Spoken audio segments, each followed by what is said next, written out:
Sindaco, un bilancio positivo da quello che sono i numeri, ma si pensa anche alla nuova stagione. Mi pare di poter dire che i numeri sono buoni, il pubblico ha risposto, l'aver elevato un po' il cartellone anche in maniera sensibile sia servito a fare abbonamenti ulteriori, a creare sbigliettamento in maniera molto incrementata rispetto al passato, ma soprattutto credo che l'elemento di vera svolta siano stati due. Uno, la partecipazione di tanti giovani che hanno popolato i matinè al teatro, e il secondo elemento è stato certamente per la prima volta una produzione teatrale con un costo veramente contenuto che sta veicolando adesso nella stagione 2017-2018 in tanti teatri italiani, e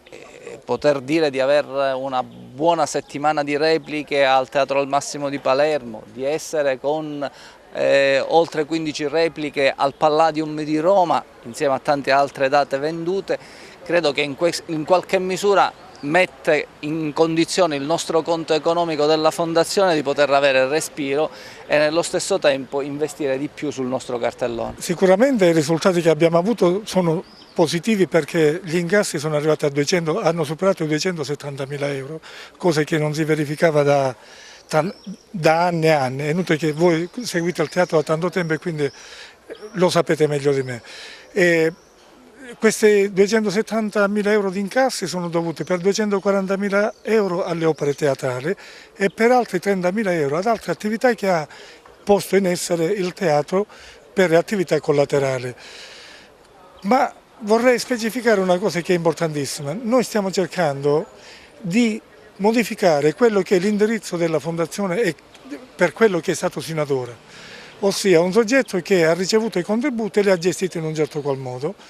Noi abbiamo investito sulla Fondazione creando delle opere nostre che stanno andando in circuitazione e che assicureranno il futuro economico della Fondazione nel prosieguo. È un momento importantissimo perché il Teatro Pirandello si propone a livello nazionale. Per fare una metafora calcistica abbiamo provato, abbiamo scommesso per entrare non in un girone protetto ma in Serie A. Ci siamo riusciti perché abbiamo il Teatro al Massimo di Palermo, abbiamo il progetto Teatro Argentina, progetto internazionale Palladium, dove noi entriamo come spettacolo pirandelliano con vestiti di ignudi, abbiamo Campobasso, L'Aquila, contatti con Torino, Catania, Messina, Vittorio Emanuele,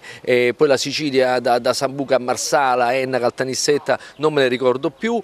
ma soprattutto diciamo che sono felicissimo come siciliano di andare a Palermo a recitare nel Tempio del Teatro con una produzione del Teatro Pirandello, e l'ho già detto, io ringrazio i giornalisti, ringrazio le persone, i cittadini che sono venuti perché abbiamo venduto un prodotto culturale di altissimo livello. Questa è stata una stagione bella, la prossima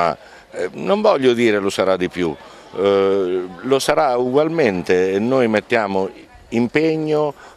dedizione, lavoro e amore per questa città, che è quasi la mia città adottiva.